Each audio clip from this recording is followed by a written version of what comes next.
यहाँ उपस्थित हमारे संकाय सदस्य और प्रिय विद्यार्थी, एंटरप्रेन्योरशिप यानी उद्यमिता, मुझे बहुत खुशी है कि इस विषय को लेकर ये हॉल खचाखच हो रहा है। Honestly it's beyond my expectation. मैं सोच रहा था कि वही 25-30 बच्चे बैठे होंगे, क्योंकि ज्यादा बच्चे तो आजकल गेट के बाहर ज्यादा आकर्षित होते हैं। हाँ, वो आकर्षण का केंद्र बना हुआ है। 2 दिन से मैं खूब गाने सुन रहा हूँ अपने कमरे में बैठ। तो मुझे लगा कि वहाँ ज्यादा, तो यहाँ अंदर क्या हो सकता है, और कल इन्होंने प्लान भी किया। तो लेकिन आप लोगों ने मुझे वाकई बहुत बढ़िया सरप्राइज दिया। I am really happy to see. आप सबको बताइए, आप सब अपने लिए इतना महत्वपूर्ण विषय पर हम लोग हमेशा एक एजुकेशन को जॉब्स के साथ कनेक्ट करते हैं, लेकिन एक ट्रेंड जो बदला है वो है कि job creators, from job seekers can be become job creators, यानी कि नौकरी मांगने वाले से नौकरी देने वाले हम लोग बन सकते हैं। और इसी दिशा में हमने 2 वर्ष पूर्व यहाँ की जो प्लेसमेंट सेल है, उसका नाम प्लेसमेंट एंड एंटरप्रेन्योरशिप सेल, हमने उसको रीनेम कर दिया। उसका उद्देश्य ये था कि यहाँ उद्यमिता बढ़ाएं। उद्यमिता एक संस्कार है, वो एक संस्कृति है, वो है जिसको कहते हैं कि हम किसी लिमिटेड स्कोप के अंदर कि मैं ये इसलिए कर रहा हूं क्योंकि मुझे नौकरी मिले, उसके बियॉन्ड जाना, उसके बियॉन्ड। कल एक बहुत अच्छा लतीफा किसी ने मुझे सुनाया, जो अच्छा लगता है वो मैं साझा करता हूं। ये मुल्ला नसरुद्दीन के बारे में। तो मुल्ला नसरुद्दीन एक बार कई गधों को लेकर एक शहर पार करके दूसरे शहर, तो वहां की जो खुफिया है उन्होंने दरोगा को बताया कि भाई ये कुछ गलत काम कर रहे हैं, इनको रोको। तो उन्होंने नसरुद्दीन को रोका और कहा कि तुम करते क्या हो, तेरा नाम क्या है? कहते कि नसरुद्दीन। करते क्या हो? कहते कि चोरी। चोरी बोल रहा है, खुला खुला बोल रहे हैं। उसने कहा कि सारा सामान इसके गधे के ऊपर जितने लगे हुए सारा खोल, सारा गधे के ऊपर जितना सामान था वो सब गठरियां डब्बे खोल खोल के दिए, कुछ भी नहीं निकला। ऐसी बेवकूफ बना रहा है गधे को, जितने गधे थे सब जाने। अगली बार फिर आया, फिर उसने रोका, कह रहे क्या करते हो? कहता चोरी। कह रहे कि फिर सारे डब्बे गठरियां खोल, कुछ नहीं, घास फूस, खाने पीने के सामान और कुछ नहीं। ये किस्सा चलता रहा और कई महीनों तक नहीं, कई सालों तक चलता रहा। आखिरकार दरोगा रिटायर हो गया और एक दिन नसरुद्दीन मिल गया शहर के बीच में। कहते नसरुद्दीन मिल गया, कहते अरे दरोगा साहब आप यहाँ? कहते हाँ चलो तुम्हें चाय पिलाते हैं। चाय पिलाने ले गया। कहते कि नसरुद्दीन यार एक बात पूछनी थी, अब तो देखो मैं रिटायर हो गया हूं, मैं तेरा कुछ नहीं बिगाड़ सकता, लेकिन मेरे मन में एक उत्सुकता है एक चीज जानने की। तू हमेशा बोलता था तू चोरी करता है और मैं तेरा पूरा जांच करवाता, एक एक सामान करवाता, लेकिन मुझे कुछ ना मिलता। तो क्या चोरी करता था? ये एक बार बता दे ताकि मेरे को तसल्ली मिल जाए, तसल्ली से मर जाऊं मैं कि यार ये आदमी चोरी करता था, बोलता था, लेकिन मैं इसकी चोरी कभी पकड़ी नहीं। तो नसरुद्दीन ने उसके कंधे में हाथ रखा, कहा कि गधे के बच्चे, मैं गधे चुराता। मैं तेरे सामने से गधे लेके जाता था।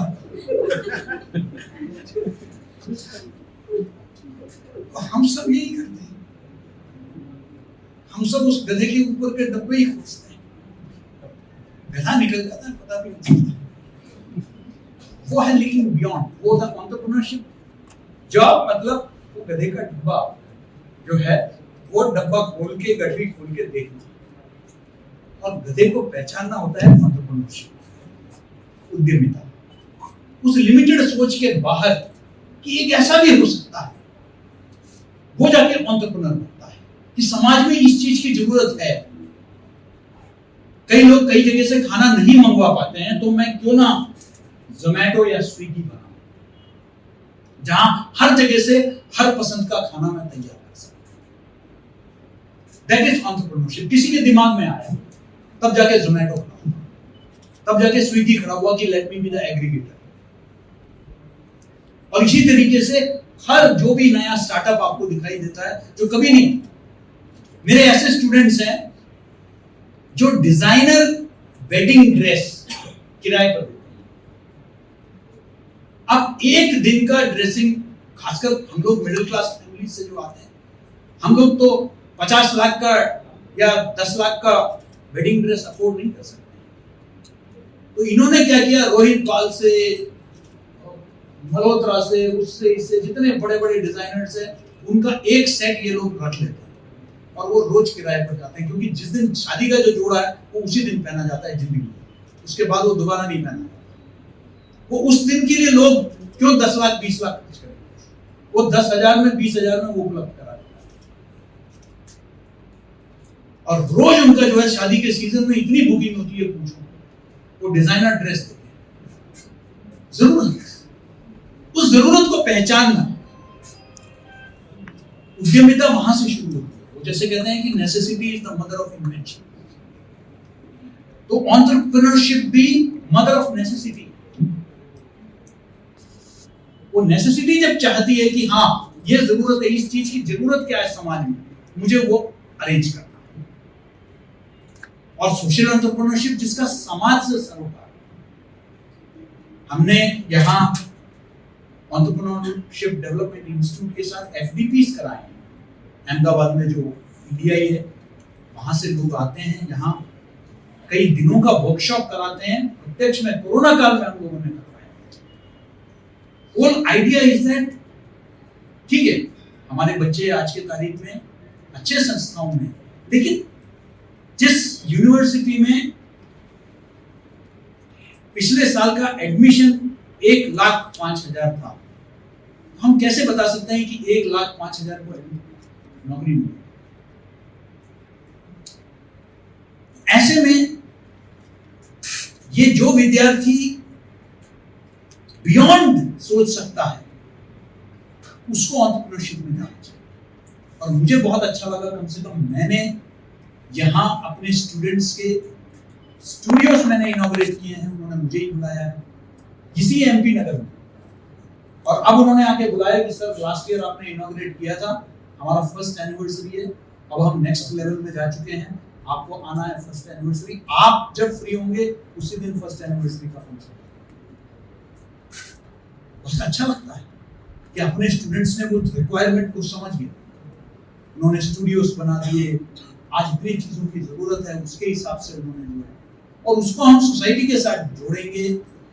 और सोसाइटी की जो जरूरतें हैं, यानी कि हमारे ग्रामीण इलाकों में जैसे मसलन बायोगैस प्लांट्स लग सकते हैं,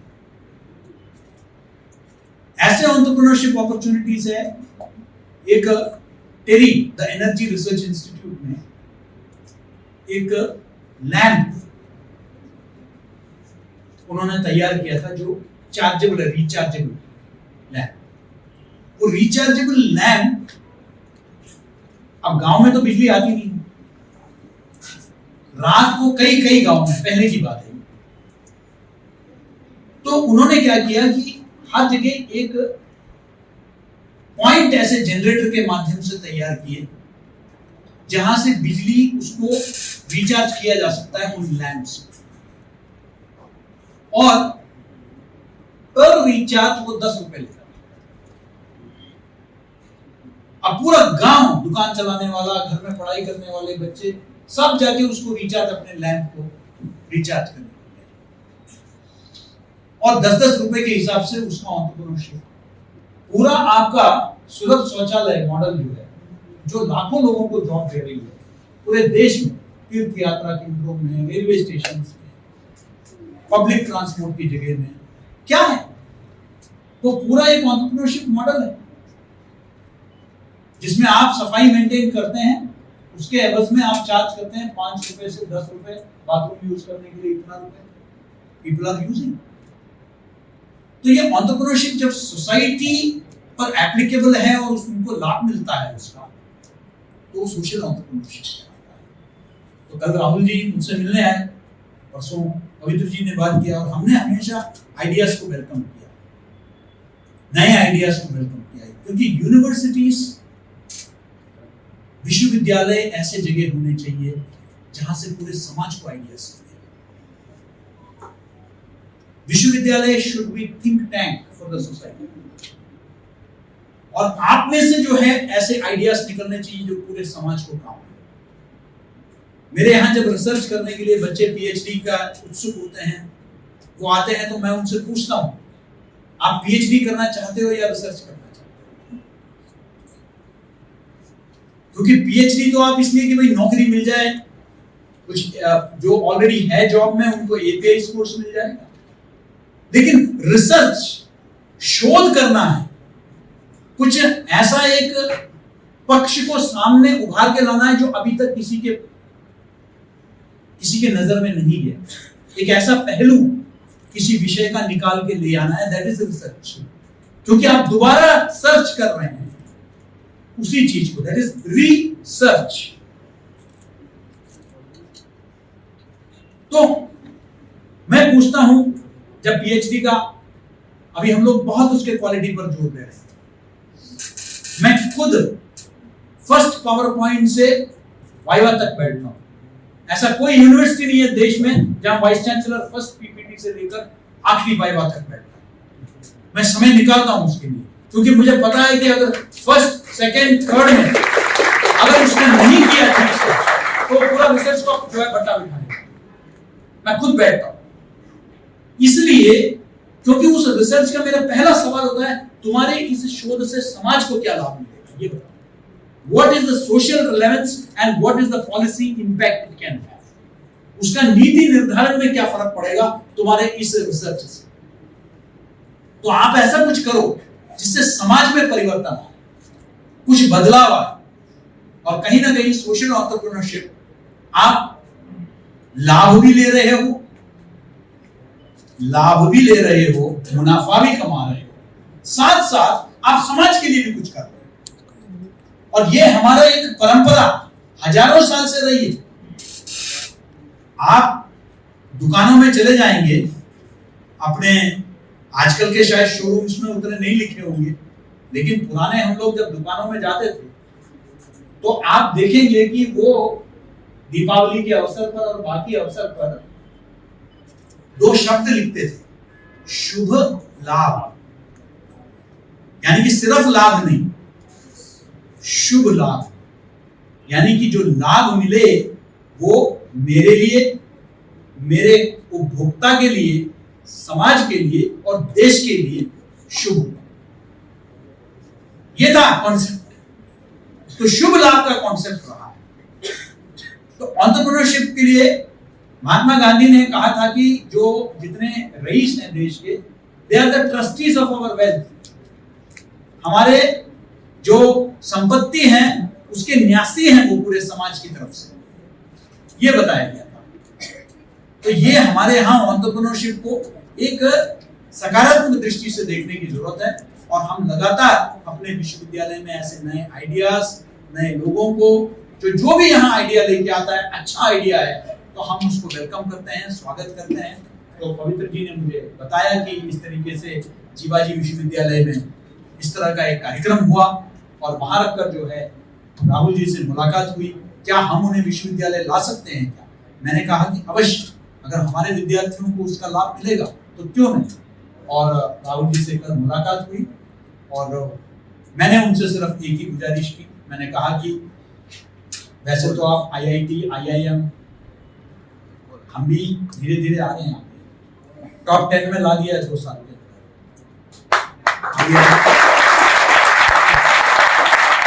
लेकिन IIT है, IIM आप उनके लिए करते हैं सारा काम। तो मैंने कह दिया कि मेरे बच्चे जो है वो ज्यादातर मीडिया स्टडीज में है, कंप्यूटर का एक डिपार्टमेंट है, मैनेजमेंट का एक डिपार्टमेंट है, लाइब्रेरी साइंस का एक डिपार्टमेंट है।